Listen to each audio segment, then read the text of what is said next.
प्रणाम। जय गुरुदेव, जय माता दी। आप सभी का गुरु महिमा चैनल पर स्वागत है। इस चैनल का उद्देश्य महान गुरुओं की शिक्षाओं, उनके जीवन की घटनाओं और उनसे जुड़ी प्रेरणादायक कहानियों को आपके साथ साझा करना है। यहाँ आपको गुरु ज्ञान के आधार पर वीडियो मिलेंगी जो आपके जीवन को सकारात्मक दिशा में प्रेरित करेंगी। हमारी वीडियो में आप पाएंगे महान गुरुओं की जीवन कहानियाँ, उनके द्वारा सिखाए गए महत्वपूर्ण जीवन पाठ, अद्वितीय घटनाएं और उनके अनुभव। हमारा लक्ष्य है कि हम गुरु महिमा के माध्यम से आपके जीवन में सकारात्मक बदलाव ला सकें और आपको आंतरिक शांति और ज्ञान की ओर मार्गदर्शन कर सकें।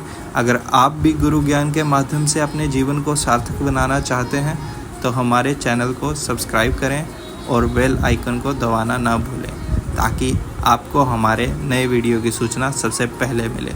धन्यवाद। दोस्तों, इस चैनल पर मैं आपको जो भी कहानियाँ सुनाऊंगा वो सभी सत्य घटना पर आधारित होंगी और मैं आशा करता हूँ कि आप हर कहानी से अपने जीवन में कुछ ना कुछ सीख ज़रूर लेंगे।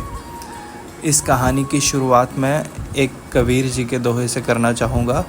अहंकार में तीनों गए, धन वैभव और वंश, ना मानो तो देख लो रावण, कौरव और कंस।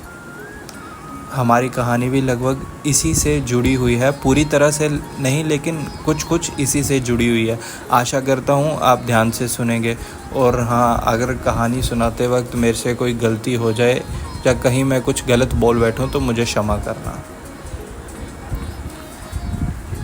जैसा कि आप सभी लोग जानते हैं कि गुरु गोविंद सिंह जी जो थे वो सिखों के 10वें गुरु रहे हैं और आखिरी देहधारी गुरु भी रहे हैं।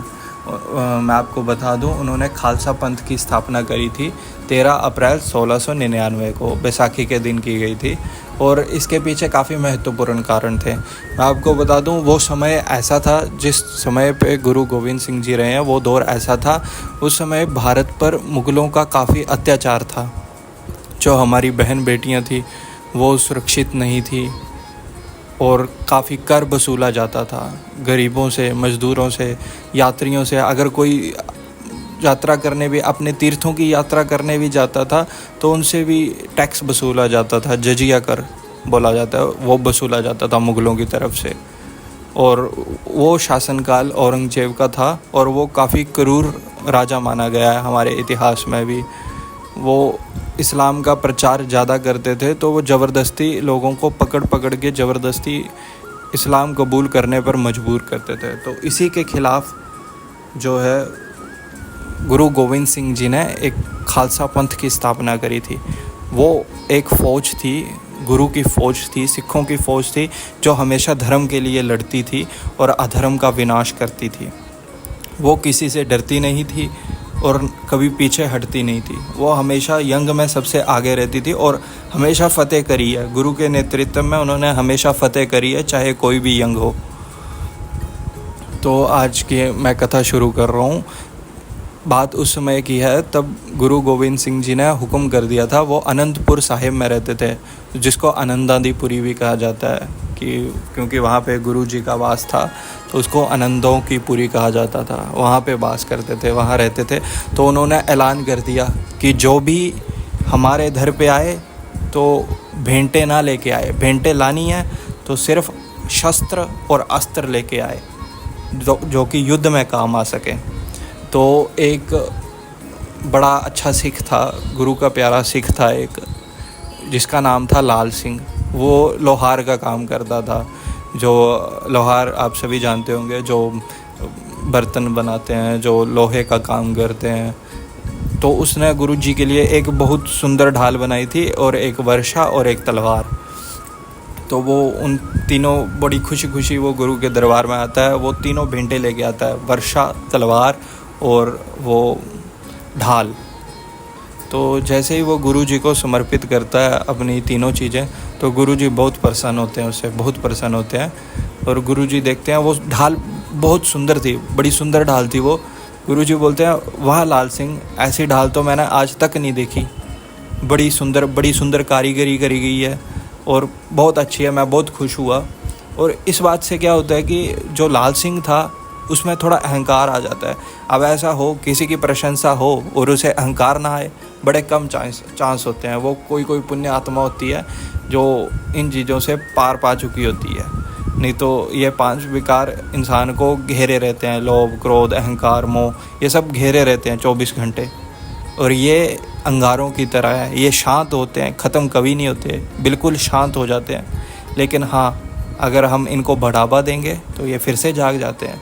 जैसे एक मान लो जैसे आग जलाई हो, तो कुछ टाइम बाद क्या होता है कि उस पर ऐसा लगता है आग बुझ चुकी है, ऊपर वो धूल होती है, जो जब ऐश, जिसको ऐश बोलते हैं, राख होती है अंगारों पे, तो ऐसा लगता है कि आग बुझ चुकी है। लेकिन जैसे ही हम उस राख को हटाएंगे ना, तो वो अंगारे वैसे के वैसे ही जलते हुए दिखाई देते हैं।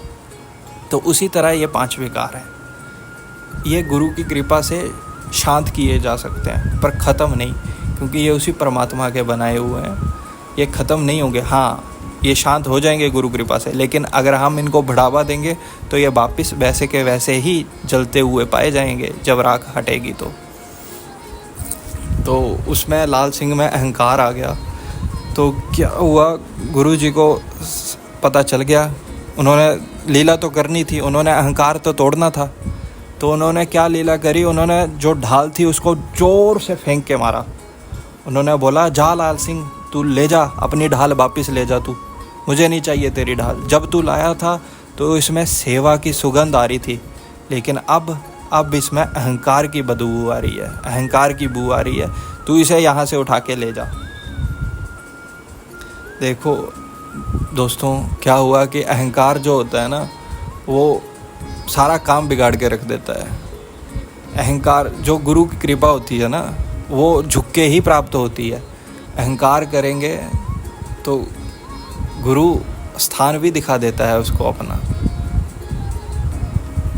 तो इसी से मिलती जुलती एक और कहानी बताता हूँ मैं आपको। एक बार क्या हुआ, मूसा जो था, मूसा पैगंबर, जो इस्लाम धर्म में भी माना जाता है और उनको क्रिश्चियनिटी में भी माना जाता है। तो माना जाता है जो मूसा जो था वो खुदा से बात करता था, परमात्मा से बात करता था, अल्लाह से बात करता था। सिर्फ माना जाता था कि सिर्फ वही है दुनिया में जो खुदा से, अल्लाह से साक्षात बात करता था। तो एक बार क्या हुआ, उसने खजूर का गुड़ होता था पहले, तो उसने वो खाया था और वो किसी पहाड़ी पे जाके सो गया। जहाँ पे वो सोया था ना, वहाँ पे चींटियाँ थी। वो जैसे जैसे सोया, उसने पूरी चींटियों के लश्कर तबाह कर दिए।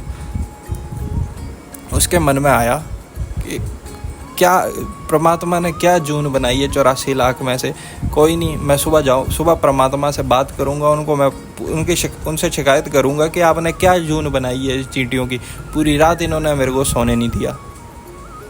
जैसे ही सुबह हुई, उन्होंने फरिश्ते को बोला कि हाँ जी, मुझे खुदा से बात करनी है, मुझे परमात्मा से बात करनी है, मेरी बात करवाओ। उन्होंने बोला, रुक जा, अभी अंदर कोई फरियाद कर रहा है, जैसे ही वो चले जाएंगे उसके बाद तेरी बारी आएगी। तो मूसा थोड़ा हैरान हो गया कि मेरे सिवा कोई और भी है क्या जो प्रभु से बात कर सकता है, क्योंकि उसको तो लगता था कि सिर्फ वही है जो परमात्मा से बात कर सकता है और कोई कर ही नहीं सकता। तो उस फरिश्ते ने कहा, जा तू कान लगा के सुन ले पर्दे के पीछे से। जब उसने पर्दे के पीछे से कान लगा के सुना, तो वो चींटियाँ जिन पे वो सो गया था, लश्कर के लश्कर तबाह कर दिए, वो परमात्मा से फरियाद कर रही हैं कि परमात्मा, तूने इतनी मिट्टी लगा के इतना बड़ा मूसा बनाया है, जिसने कितने के कितने लश्कर तबाह कर दिए, कितनी ही चींटियों को मार डाला। इतनी मिट्टी से अगर तू करोड़ों चींटियाँ बनाता तो तेरी बंदगी करती, वो खुदा का नाम लेती। तो मूसा ये सुन के हैरान हो गया।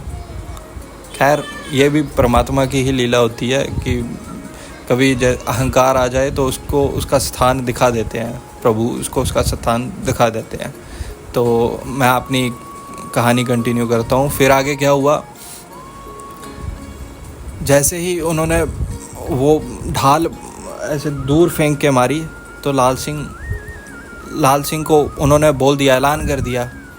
लाल सिंह पहले बोल रहा था कि मेरी ढाल, अहंकार आ गया था उसमें कि हाँ मेरी ढाल है, मैंने बड़ी मेहनत से बनाई है, बहुत टाइम से बनाई है, इसमें अगर आप गोली भी मार दो तो गोली भी इसको भेद नहीं सकेगी, इतनी मजबूत ढाल है।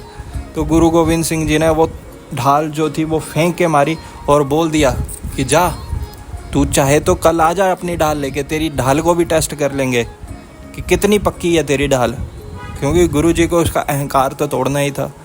तो उन्होंने बोला जा, तू जा ढाल ले जा अपनी, हो सके तो और इसको तैयार कर ले इस ढाल को, कल तेरी परीक्षा होगी, कल तेरा टेस्ट होगा, तेरी ढाल की परीक्षा होगी जिस पे तू इतना अहंकार कर रहा है, कल इसकी परीक्षा होगी, कल तू लेके आ अपनी ढाल को, इस पे गोली चला के देखेंगे। तू बोल रहा है गोली भी इसको भेद नहीं पाएगी, तो कल तू लेके आ, कल गोली चला के देखेंगे कि हाँ कितनी मजबूत है तेरी ढाल। उसने ढाल उठाई और चल दिया घर को। जैसे ही घर पे पहुंचा और उसकी पत्नी उससे पूछती है कि जाया है आप आनंदपुरी, जाया है आप, गुरुजी से मिला है? क्या कहा गुरुजी ने?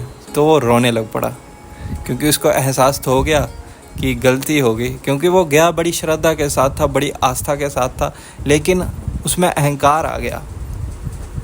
जैसे ही उसकी प्रशंसा हुई, दोस्तों ये बड़ी आम बात है कि अगर किसी की प्रशंसा हो जाए तो उसमें थोड़ा अंदर से हौमे तो आई जाती है कि नहीं मैंने किया, तो उसी हौमे को दूर करना है, क्योंकि यही बाधा है अपने मोक्ष में, यही बाधा है, ये विकार ही हमारे मोक्ष में बाधा है। इसको दूर करने के, क्योंकि वो गुरु का प्यारा सिख था, उसको दूर करने के लिए, हौमे को दूर करने के लिए ये गुरु गोविंद सिंह जी की एक लीला थी। तो फिर पत्नी ने समझाया कि कोई बात नहीं, आपने गलती तो कर दी है, चलो अब माफ़ी मांग लेना आप गुरुजी से।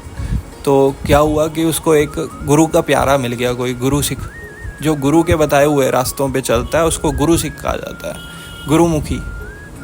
जो गुरु सिख था, जो गुरुमुखी था, जो गुरु के बताए हुए रास्ते पे चलता था, वैसा कोई सिख मिल गया और उसने बोला कि हाँ तू माफ़ी मांग ले और ऐसा कर कि 5 सिख जो गुरु के प्यारे हों, गुरु के सिख हों, जो गुरुमुखी हों, उनको तू भोजन करा दे, क्योंकि उसका बड़ा पुण्य और प्रताप माना गया है। अगर कोई भगवान का बच्चा हो, भगवान का भक्त हो, किसी गुरु का प्यारा हो, अगर उनकी सेवा करें तो गुरु बहुत प्रसन्न होता है, भगवान बहुत प्रसन्न होते हैं। तो उन्होंने सजेस्ट किया कि आप ऐसा करो, इनकी 5 सिखों को खाना खिला दो और जो भी आपके मन में जो भी आशा हो वो बस मन में रख लेना, वो ज़रूर पूरी होगी। तो उन्होंने क्या किया कि 5 गुरु सिखों को बुलाया घर, और उनकी पत्नी ने बड़े प्यार से लंगर बनाया, बड़े प्यार से भोजन बनाया, प्रभु का नाम लेके, गुरुवाणी का सिमरन करके उन्होंने लंगर तैयार किया। जैसे ही लंगर खाया, उसने मन में प्रार्थना रख ली, उसने ये नहीं माफ़ी नहीं मांगी, उसने मन में ये प्रार्थना कर ली कि प्रभु हे मेरे गुरुओं, 10 गुरुओं से, जो भी सिख धर्म में मैं आपको बता दूं कि 10 गुरु रहे हैं, 10वें गुरु जो थे वो हैं गुरु गोविंद सिंह जी। इनके बाद जो गुरु बने वो उन्होंने आदेश दिया, उन्होंने एक वाणी उच्चारण की थी कि आज्ञा भई अकाल की तवे चलायो पंथ, सब सिखन को हुक्म है गुरु मान्यो ग्रंथ। कि मेरे जाने के बाद कोई भी देहधारी गुरु नहीं होगा, क्योंकि कलयुग है, कलयुग में कली का ज़्यादा बोलबाला है, तो जो देहधारी गुरु होंगे वो में भी ऐसा रहा होगा कि वो भटका सकते हैं या भटक सकते हैं, तो इसलिए उन्होंने आगे किसी को गुरु गद्दी नहीं सौंपी। और उन्होंने एक जो गुरुओं सिख धर्म में जो प्रचलित है गुरु ग्रंथ साहिब, उनको उन्होंने गुरु का दर्जा दिया कि उसमें सारी टीचिंग्स हैं, जो भी 10 गुरुओं ने सिखाया वो सारी टीचिंग्स उसमें मौजूद हैं उस ग्रंथ में। तो उन्होंने सबको हुक्म दिया कि सभी जो है गुरु जो है अभी गुरु ग्रंथ साहिब जी को ही मानेंगे। हाँ जी।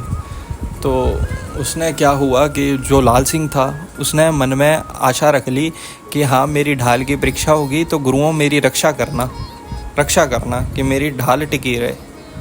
उसने माफ़ी नहीं मांगी, उसने ये मांग लिया कि मेरी ढाल टिकी रहे। अगले दिन वो पहुंच गया गुरु गोविंद सिंह जी के पास। गुरु गोविंद सिंह जी के पास पहुंच गया और गुरु गोविंद सिंह जी ने बोला आ गया तू, चलो शहीदी बाग में चलते हैं। सारे शहीदी बाग में चले गए। वहाँ पे जो शहीदी बाग था वहाँ पे जो फौजी ट्रेनिंग होती थी, जो गुरु जी के सिख हैं, जो खालसा पंथ के सिख हैं, उनकी ट्रेनिंग होती थी वहाँ पे, फौजी ट्रेनिंग। तो वहाँ पे ले गए और वहाँ जो सीढ़ियाँ थी, कुछ एक स्टेज सी थी, वहाँ जाके गुरुजी ने बोला लाल सिंह जा वहाँ पे अपनी ढाल रख दे और तेरी ढाल का परीक्षण होगा। तुझे बड़ा अहंकार है ना कि तेरी ढाल टूट नहीं सकती, कोई गोली छेद नहीं सकती इसको, तू वहाँ रख दे, आज तेरी ढाल का परीक्षण होगा। तो लाल सिंह ने क्या किया, ढाल तो रखी नहीं, वो खुद जाके खड़ा हो गया ढाल पकड़ के। अब देखो दोस्तों, ये होता है भरोसा, भगवान पे भरोसा, गुरु पे भरोसा, अपने गुरु पे भरोसा। क्योंकि उसने जब वो भोजन कराया ना, तो उसने गुरु से ही फरियाद करी थी, गुरु गोविंद सिंह जी से ही फरियाद करी थी, 10 गुरुओं की जोत से ही फरियाद करी थी। तो वो खुद जाके खड़ा हो गया। तो उनके पास गुरु गोविंद सिंह जी का एक बहुत ज़बरदस्त निशानेबाज था, इतना ज़बरदस्त निशानेबाज था, उसका नाम था मान सिंह। वो मीलों दूर से भी इतना ज़बरदस्त सटीक निशाना लगाता था कि मतलब चाहे कितनी दूर से हाथी खड़ा हो, सीधा हाथी के माथे के सेंटर में गोली बजती थी। युद्ध में बड़े बड़े मुगलों के पास हाथी होते थे ना, हाथियों पे आते थे वो, तो सीधी गोली सीधा हाथी के माथे पे बजती थी, इतना ज़बरदस्त निशानची था। उसको बोला कि हो जा रेडी, तुझे इस ढाल पे गोली मारनी है, ढाल तोड़नी है। तो वो जैसे ही गोली चलाने लगा, उसने एक फायर किया, मिस हो गया, वो गोली नहीं बजी ढाल को। फिर उसने दूसरी बार फायर किया, दूसरी बार फिर मिस हो गया। तो तीसरी बार गुरुजी ने पूछा, वहाँ पे और भी लोग खड़े थे, उन्होंने भी पूछा, गुरुजी ने पूछा क्या हो गया, तेरी गोली बज क्यों नहीं रही है? बोलता प्रभु गुरुदेव क्या करूँ, गोली कैसे बजे? ऐसा लग रहा है जैसे ही गोली मार रहा हूँ, ऐसा लग रहा है सामने हजारों सूर्य एक साथ चमक रहे हैं, ढाल दिख ही नहीं रही मेरे को। तो गुरुजी ने क्या किया, गुरुजी ने बोला इधर ला, मेरे पास ला बंदूक। गुरु गोविंद सिंह जी खुद बंदूक पकड़ के खड़े हो गए और उन्होंने निशाना लगाया और एक फायर किया, नहीं बजा। फिर दूसरा फायर करने लगे। उतनी देर में तो लाल सिंह भी समझ गया कि मेरा जितना प्रताप था, जितना लंगर करवाया था गुरु के सिखों को, वो तो सारा ख़त्म हो गया। अब जे गोली बजेगी, ढाल तो जाएगी पर मैं भी जाऊंगा। वो जाते ही गुरु के चरणों में पड़ गया, गुरु जी माफ़ कर दो मुझे, आपने बात करी थी कि मेरे गुरु सिख निशाना लगाएंगे, आपने अपनी बात नहीं करी थी कि मैं खुद निशाना लगाऊंगा। आपके आगे मेरी क्या औकात। गुरु गोविंद सिंह जी भी हंस पड़े, उन्होंने उठाया और गले से लगा लिया। उन्होंने अहंकार तोड़ना था, वो तो तोड़ दिया उन्होंने गले से लगा लिया। और जैसे एक माँ अपने बच्चे को ऐसे जकड़ लेती है ना, जप्फी डालती है, तो वैसे उन्होंने गले से लगा लिया और बड़ा लाड प्यार किया शिष्य से, क्योंकि वो गुरु का प्यारा था, वो शुरू से ही गुरु का प्यारा था। पर गुरु तो लीला करते हैं ना अहंकार तोड़ने के लिए, तो उन्होंने अहंकार तोड़ना था, वो तो तोड़ दिया। फिर जो बाकी सिख थे, जो गुरु सिख थे, उन्होंने पूछा कि गुरुजी आपने भी निशाना लगाया, आपका भी निशाना नहीं लगा, वो कैसे? तो गुरुजी ने बताया कि कैसे लगता निशाना। वो वहाँ के 9 गुरुओं ने उस ढाल को हाथ डाला हुआ था, उन्होंने पकड़ के रखी थी, 9 गुरुओं ने पकड़ के रखी थी। तो फिर कहाँ ढाल, कौन निशाना लगा सकता है? कौन दुनिया की ऐसी शक्ति है, पूरे ब्रह्मांड की ऐसी शक्ति है जो उस टाइम निशाना लगा पाती? उसको 9 गुरुओं ने हाथ डाला हुआ था, शहीद सिंहों ने हाथ डाला हुआ था। पर अपने को तो अहंकार तोड़ना था, वो हमने तोड़ दिया। अपने शिष्य को मैंने अहंकार से बचा लिया। यही गुरु का कर्तव्य होता है। गुरु हमारे लिए बहुत कुछ करते हैं, लेकिन हम समझ नहीं पाते। आजकल क्या हो गया दोस्तों, आजकल ये गुरु प्रथा जो है पहले काफ़ी चलित थी हमारे समाज में, लेकिन अब कम हो गई है, क्योंकि आजकल कलयुग का प्रभाव है। ये कलयुग में क्या है कि अगर 9 दुकानें नकली हैं ना, तो लोग सोचता है ये 10वीं दुकान भी नकली होगी, तो वो वहाँ जाता नहीं है। लेकिन आज भी हमारे समाज में ऐसे गुरु बैठे हैं जो खुद ही सामने नहीं आना चाहते हैं, और अगर कोई सामने आ भी जाए तो मीडिया उन्हें छोड़ता नहीं है। तो आज की कथा यहीं तक थी। अभी मैं विराम देना चाहूँगा अपनी कथा पे। हाँ, ये मेरी पहली वीडियो थी, कोई गलती फलती हो गई हो तो क्षमा करें। जय गुरुदेव, जय माता दी।